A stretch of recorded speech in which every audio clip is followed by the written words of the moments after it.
Hello, my name is Alexandru Oprișan. I know that's a mouthful for many of you, so you can just call me Alex. And today I'm gonna present you a little game that I made to be a better sound designer. I'm gonna play through the game once, and then we'll have another playthrough without the commentary at the end. I used Unity as the game engine, C# for scripting, Wise as a middleware, and I used Studio One to design my sounds. We're gonna take a quick peek at Unity and Wise after the playthrough. Okay, we're in the second scene now, and the ambience has changed. It's a more corrupted one. We have a small emitter from the portal, and the portal leads us to a boss battle. So, as you can see, nothing fancy here, and for many of you, maybe this is trivial. But for me, as a sound designer, working through Unity and making a game from scratch, except for the graphics, has taught me a lot more than just designing the sounds and implementing them in Wise. Okay, so next up is probably my favorite event from this demo. This scripted earthquake that the boss does with a magic spell. I really enjoyed building this up, and I think the outcome is pretty nice. I also have to mention that this is not my first rodeo with Unity and C#. So, of course, I have a little bit of experience. I've been playing a little bit, let's say, in Unity for the past 2 years, but I've never completed a project. Okay, this was the demo that I wanted to show you, and now we can move on to Unity. As I told you before, I didn't do the art, so I got most of it from the Unity asset store, except for some assets that I did myself. I encourage you to do the same because it just saves up a lot of time. For the Bringer of Death, which is the boss of this demo, I edited the sprite sheet myself to get the animations that I needed. But I don't know if you do it this way. if somebody's watching this and he knows the right way to do it, please let me know, because this took a lot of time. Okay, now let's take a look at some code. So for the code, I mostly watched YouTube videos, checked out Stack Overflow, and also used the Unity reference manual to get some of the code. And then I mixed and matched for my needs. It was pretty tough, I'm not gonna lie. It was definitely hard to do all this, and probably my code looks bad, and I know it, but again, I'm not a programmer. I'm a sound designer who wants to know more about all that it takes to build up a game.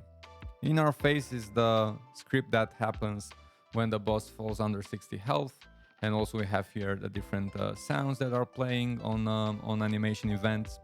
There are also different scripts that are tied to the animator. So for example, boss walk, that's happening only when the boss is walking. I use the Brackeys tutorial for building a boss. Totally recommend that. And the game manager. Yeah, this is what happens when you die. But now I just realized that I didn't show you what happens when you die.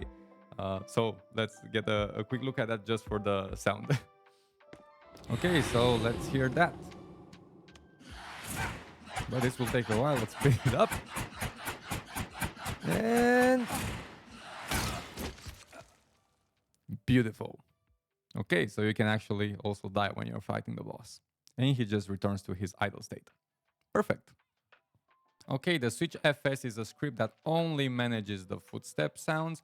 I didn't use a raycast detection or a collision detection for this because I didn't need to. The surfaces are really limited and they're specific for each scene, so I just used the scene change as a game parameter in Wise. And falling, I didn't show you the character can actually fall, and you'll hear a falling sound. Let's hear that. Okay, but you don't need to use a enumerator like I did. You can just use the delay in the play event that you have in Wise. Okay, so in Wise, let's just take a look at the ambiances first. The ambiances are driven by a game parameter named scene position.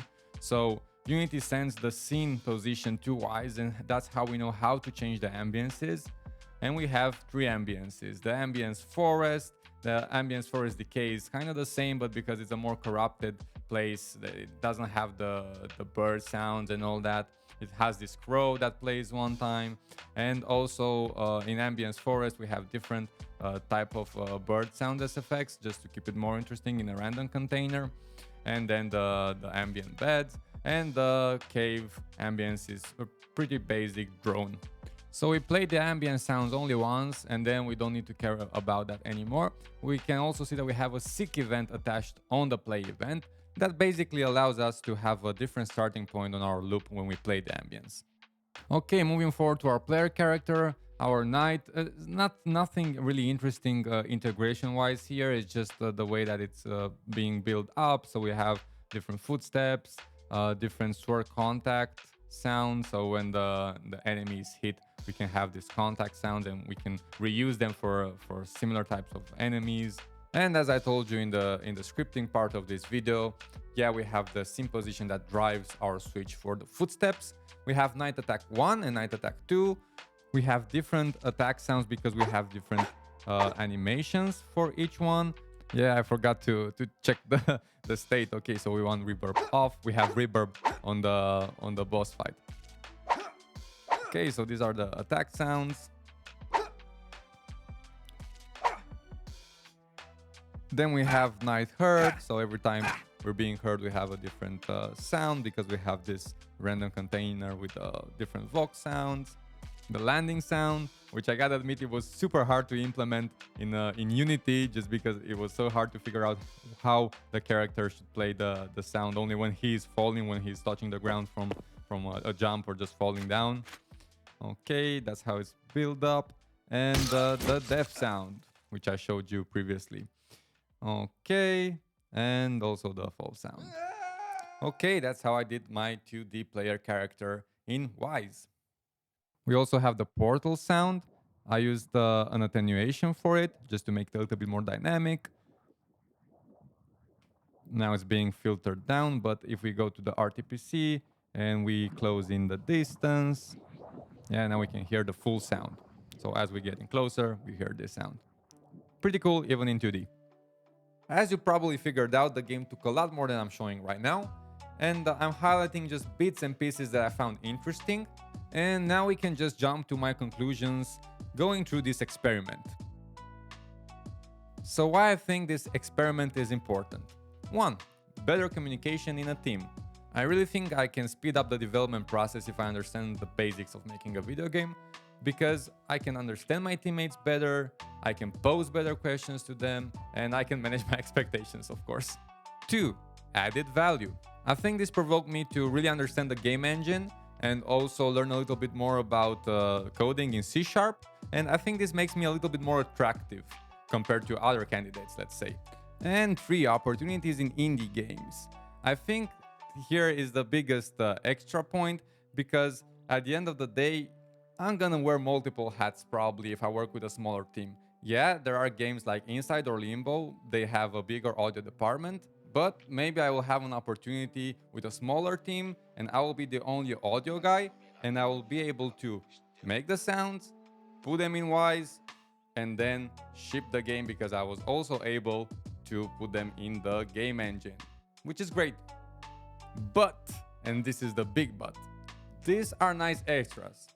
If I'm not able to do good sounds for a particular video game, or in general if my audio redesign sucks, but I can write some code in C#, then I'm a lousy sound designer and a lousy game designer or a game programmer, so who cares? Definitely the way to go is to have a solid foundation to be a really good sound designer, and then to have these nice extras. So what do you guys think about this? Am I totally wrong? Did I just lose 1 week of my life building up this video game? Or there are some good points that I made here? I'm really curious to hear your thoughts about this. Okay, and now I'll show you the playthrough without me talking again. Bye!